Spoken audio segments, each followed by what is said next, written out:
আসসালামু আলাইকুম। আজমিরাজ family blog চ্যানেলে আপনাকে স্বাগত জানাচ্ছি। সবাইকে পবিত্র মাহে রমজানুল মুবারকবাদ জানিয়েই আজকের ভিডিওটি শুরু করছি। পবিত্র মাহে রমজান মাস শুরু হয়ে গেছে আলহামদুলিল্লাহ। আর এইটা ছিল আমাদের প্রথম রোজার সেহেরি রান্না। প্রথম সেহেরিতে আমি রান্না করেছিলাম মুরগির মাংস, ডাল আর টমেটোর ভর্তা।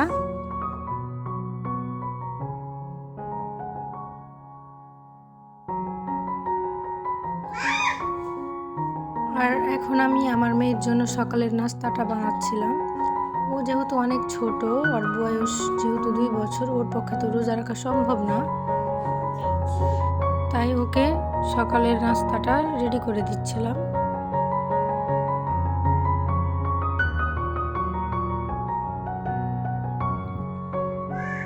তো আমার মেয়ে সকালে ডিম পোচ দিয়ে রুটি খেতে খুব পছন্দ করে।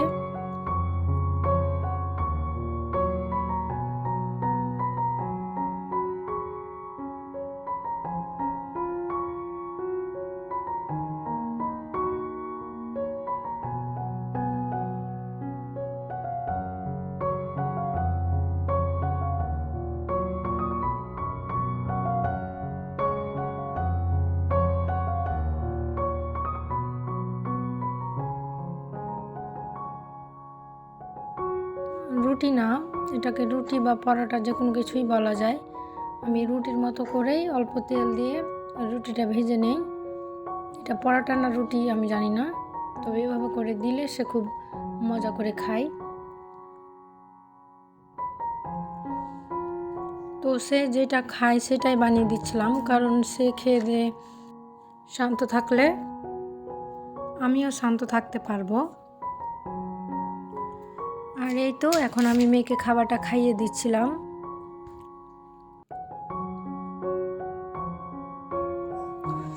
এরপর অনেকটা সময় চলে গিয়েছে, ফিরে এসেছি ইফতারের সময়। এখন প্রায় ইফতারের সময় হয়ে গিয়েছে, আর এখন আমি ইফতারটা গুছিয়ে নিচ্ছিলাম।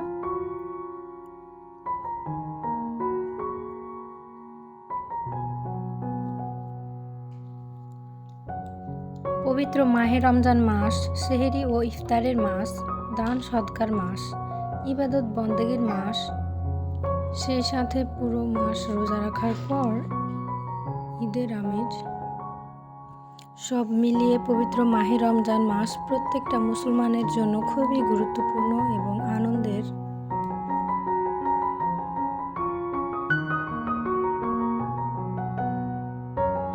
তো ইফতারের সময় প্রায় হয়ে আসছে, তো আমি তাড়াহুড়া করে ইফতারটা গুছিয়ে নিচ্ছিলাম। ইফতারে যত ভাজা পোড়া খাবার কম খাওয়া যায় ততই ভালো। ব্যাপারটা বুঝি, জানি, তবে মানতে পারি না, কিছু না কিছু থাকেই।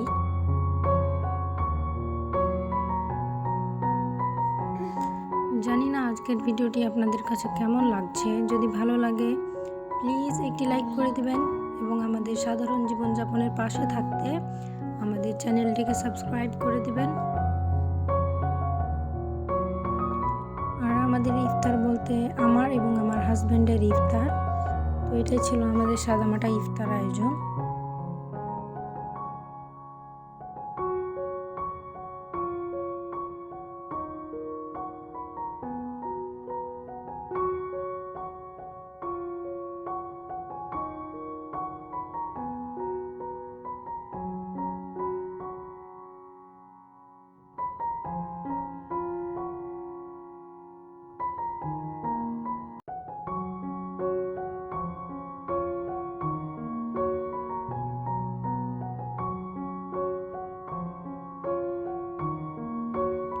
তো আমরা ইফতার করে নিয়েছি।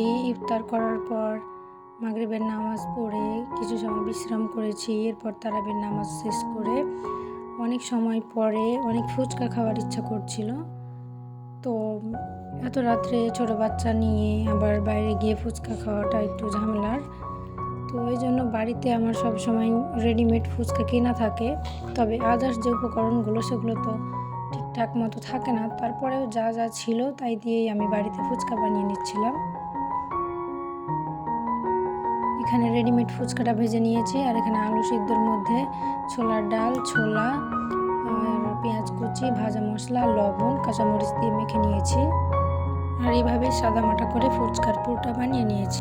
তো টক জল বানানোর জন্য তেঁতুল দরকার, তো তেঁতুল তো বাসায় ছিল না, তো আমাদের বাসার নিচে একটা মুদি দোকান আছে, সেখান থেকে এই 2 প্যাকেট টমেটোর চাটনি কিনে নিয়ে আসছি।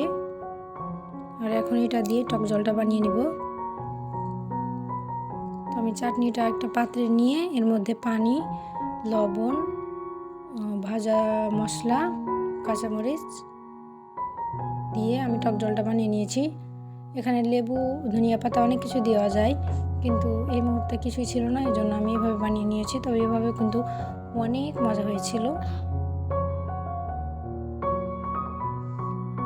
আর এখন আমি ফুচকার মধ্যে আলুর পুরটা ভরে এটাকে একটু দোকানের মতো করে গুছিয়ে নিচ্ছিলাম, সাজিয়ে নিচ্ছিলাম। বাসায় অল্প অল্প গাজর, শসা ছিল, এগুলোকে কেটে নিয়েছি কুচি কুচি করে। এরপর এগুলোকে আমি উপর থেকে দিয়ে দিচ্ছি, আর একটা সিদ্ধ ডিমও গ্রেট করে দিয়ে দিব। ফুচকার পুর, টক জল সব কিছু কিন্তু অসম্ভব মজা হয়েছিল। আর আজকের ভিডিওটি এখানে শেষ করছি। সবাই ভালো থাকবেন।